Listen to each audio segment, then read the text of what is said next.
Hello there and welcome back. My name is Elena. And I'm Fotios, and this is the Game Court. And today we're doing something new. We have reviewed games before, right? Have we? Well, today we're going to do something new, as in we're going to do a game review without the playthrough. Yes. So we were talking the other day and we're playing all these amazing games that we want to talk about a lot. And then we realized that what we actually do is we do either a review of like 3 months worth of review, or we play a game for you guys and then review it. Or we do the game of the month. Or the game of the month, which is technically the best game that we've played that month, or the one that has been, stirred up more discussions in between us and stuff like that. So that's what we would present to you guys. But we're going to do a review without the game of the month. Exactly. Which is a game review. So we're just going to discuss about one game. Review of one game. And what's the game? What's the game, sir? The game is called Barcelona. And it's a game that has not been published yet. It will be published quite soon. But recently, Len and I went to this 24-hour marathon event here in the UK. And Paul Grogan from Gaming Rules was there, and we met. And he was kind enough to teach us and play with us this game. Lovely. Thank you, Paul. And it's a game designed by a guy called Dani Garcia. And who's Dani Garcia, you might ask? He has not done many games. He has another game called Arborea, which was recently on Kickstarter. But this is, I think, it's the first game of him I play. Yeah. Well, if he only has 2 and one is on Kickstarter, then chances are this is the first one. Yeah, exactly. It's in the name. Yeah, and the game is published by a company called Board&Dice, which have done plenty of games from our designers, especially the Italian designers. And the one we have here in our collection is the Tiletum, which was our Game of the Year for 2022. Oh, you can see it if you follow the link up there. So what this game actually entails is you are technically in Barcelona, and you are in the 19th century where there are not enough houses for everybody, and there's a lot of disease because of it. People don't have anywhere to sleep, and it's all a bit manic. So what happens is you are trying to build a district within Barcelona in the 19th century. That's kind of the gist of it. So you have 3 types of people, or if you wish, population, citizens. So 3 classes, like they have different depictions. The blue one, I think, is like the more like high class or whatever it is. And basically, in your turn, you take a stack of 2. So from the bag? No, actually, you start with 2. So you don't have a choice. You only have two in your turn, which you back random from the bag. Yeah, all of them are random. They're all pulled out of a bag, and you don't know what comes out of the bag. But you can choose how you stack them. Oh, that's which for one sure. is on top and which one is on the bottom. Unless you have 2 blues, which is very inconvenient. Yeah, well, and then you put them in an intersection. And then in that intersection, you check the column and you check the row. And in each column there's an action, and in each row there's another action. And basically you do these actions in any order you want, unless you put them in the big diagonal avenue, where you have 3 actions. You have 1 column, 1 row, and the action of the diagonal. We probably have to say that apparently the actions on the side are already printed, or you can use the tokens. You can modify them as you please. Correct. I was thinking that the way you select actions in this game, which is basically you select that row and that column, it reminds me kind of Targi, but the opposite way around. In Targi, you select a row and a column, and then you do the intersection. Exactly. And here you do the opposite. You do the middle, and then based on where it's located, you do the column and the row. Which is kind of cool, actually. It is. Yeah. I think the main game is just around this district that is depicted on the main board, where you can, as you said, you can select an intersection and do the actions, and then you can buy, it depends on what people you have available. You can get poor people, the middle class, or the poor people, what they're called? Working class? Working class. I don't think it's called working class, but they're like the poor, not that very poor, and very rich. Think about hegemony. It's not, but it's a 19th century mind, so they're called differently at that point. I think it's called something I think it's still working class. So you can, it depends on how many people you have available within the intersections, because you are building houses for them technically. You can build one of the houses that can give you more benefits, like going up some tracks that give you multipliers. We'll explain that in a second.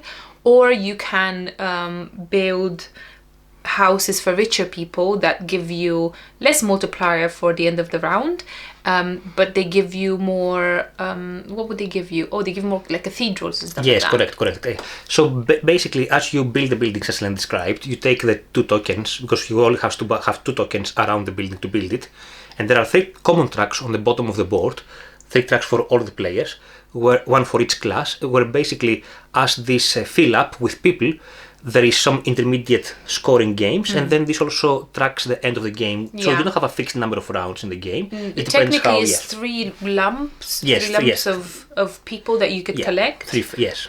Phases. Yes, 3 phases, you'd say. Exactly. I mean, you have on your board. You have implemented the Cathedral of Sagrada Familia as well, which is another track. Yes. That is obviously the symbol you have it. You have a lot of tracks, yeah. It is depicted in many different places, and as you go up the track, you have little slots where you can insert yet another cathedral and another cathedral, and that just gives you some more benefits for later. And then you have another track with squares, or the roundabouts, if you wish. Yeah. Which you can build in the intersections of the roads, and this is another track that is going to give you more benefits. Markets, like squares. Yes, isn't the squares. And then you have yet another track which is about the cobblestones. Cobblestones, yes. Yeah. there's yet another board next to it, and you can take your cobblestones and put them for extra benefits. Yeah. And everything is a point somewhere. And as you remove the cobblestones, you have more space to get stuff. And basically, there are 2 stuff in this game. There's money and cloths. That's it. And you can store these, but you have a limited number of space to store, but you can get more storage as you remove get the cobblestones. Yes, remove them. Also, you have a lot of roads. So apart from building houses, you can build roads, which are narrow roads or double roads, wider roads. They give you different points as you place them, isn't it? And given the roads, you can also take your tram and travel your tram around and drop off passengers to get extra stuff. And you can build buildings, the other buildings you can build, not buildings on the map. You can also build the buildings from the sideboard next to the player board, correct? Which will give you, again, a lot of stuff. Now, they give you perks and they give you points and benefits and stuff like that. And everything gives you points and influence is good. The track influence is good. Do you want to explain how that works? Because I didn't. I mentioned it once, but I didn't explain it. Yeah, you start with 1 influence, basically multiplier, and you can go up to 4, I think, or basically down to 0, and this multiplier is what, as we said, the game works in 3 phases, and at the end of each phase there's a scoring opportunity, and this multiplier is basically for that scoring opportunity, which is also random per game, which scoring opportunity it is. You choose, isn't it? There are plenty of options in there. Yeah, so the game is about building Barcelona, but generally you do so many things around the game, and there are so many tracks around the game that it has this, if you wish, Euro non-theme to it. Yeah. I mean, it could probably be anything, to be perfectly honest, but that's that. I mean, there's so many games out there with cities that it could be either another city or with, anything really. I think the most thematic aspect of the game is that you put your people in an intersection, and these people need to be populated around that intersection of the 4 buildings around that intersection, and they only fit with the houses, and then after you build a house that satisfies them, then you remove the number of people that, let's say you need to build a pink house, which will need 2 people. 2 people out of them, 1 will have to be pink. Maybe, yes. So if you remove those 2, and out of the stacks, let's say 1 is completely depleted and the other one has 1 left, then there's still 1 person to satisfy within that square, isn't it? That's why you've removed them. I didn't understand why we removed them, but apparently it was because you actually put them in the house. You build for them. So mechanics-wise, there's a lot of worker placement, basically where you put your population and you take the actions on the column and the row, and then you may take the first one from the stack you placed to build a building. So there is a remaining 1 there, so the next person, the next player cannot go on the same intersection because it's going to be kind of blocked, like in a usual worker placement game.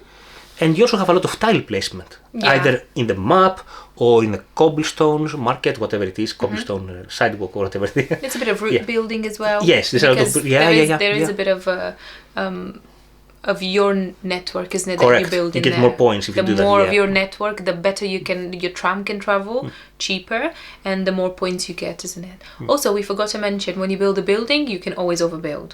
Oh yes, you can overbuild, yes. From the cheapest to the most expensive. I mean, if you're lucky to build the most expensive building, then obviously you don't overbuild anything, but you can overbuild if needed.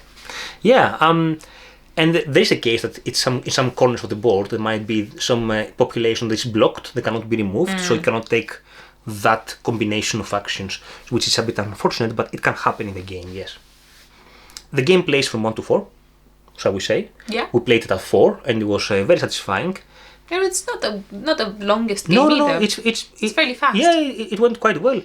but it can also play solo, and I think Paul Grogan has a solo playthrough in his channel if you want to check it out. Yeah, the length, as Elena said, is decent. I think with teach and everything, it didn't took us more than 2 hours, I want to say. It was fairly quick, yeah. Yeah, it was very quick. We were all experienced gamers on the table, so I think this also helps a lot. Yeah, I think the thing I like about the game a lot is these big turns that you can take. Actually, every turn can be a big turn if you wish. I think my first turn I got about 15 points. And then you have some turns you can get about 30-35 points if you wish. Yeah, I think this game is one of those games that you need to focus very much on the end game scoring.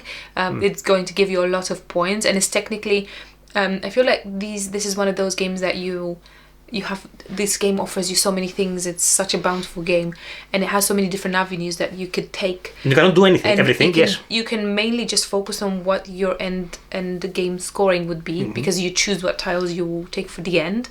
Otherwise, it's just a bit of a shambles, and you get lost in it. And I tend to get lost in these games all the time. You see, because there's so many things, and I'm like, oh, but I want to do that. Oh, look at that.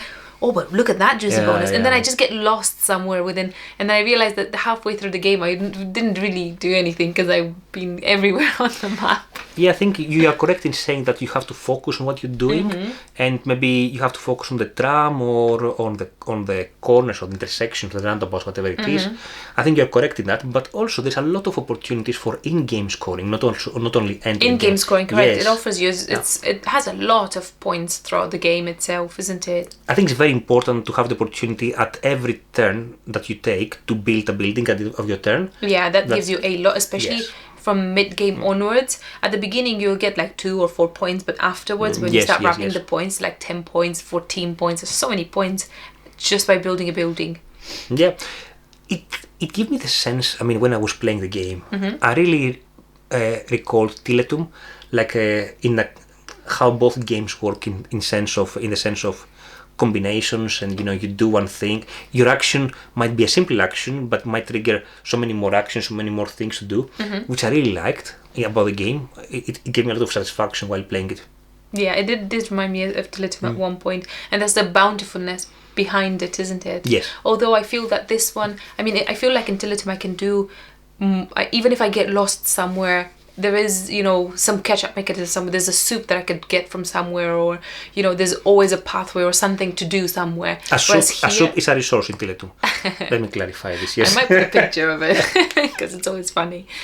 Whereas here, I felt like if I didn't focus on exactly what I needed to do for the end game scoring, then you wouldn't get as many points.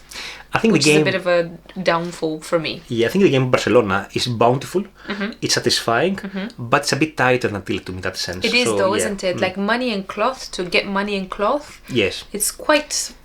Yes. It's not that straightforward. And if you want to invest on a particular path to victory, let's say you want to invest on the tram, or you want to invest on building these square things, you have to have a lot of clothes, a lot of coins, because this is the currency there.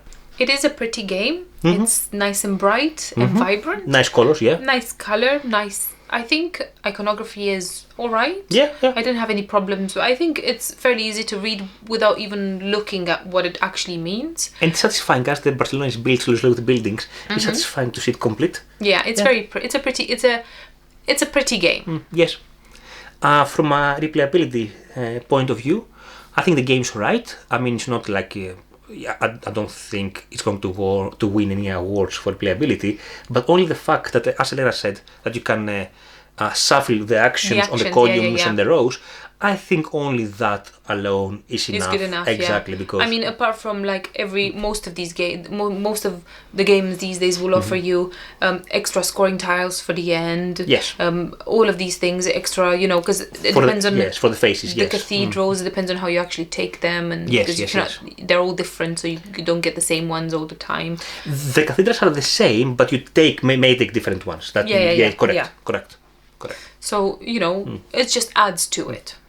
And the quality overall of the game is quite standard for these days. Nothing. I mean, the good standard, not just standard. It's good standard. It's a good standard. It has dual layer boards. No. Does it not? No, it's single layer boards. Is it? Yes, certainly. Yes. I would. Okay, well, standard. It's standard quality. Standard is not bad. Exactly. Standard is good. It's good quality. Yes.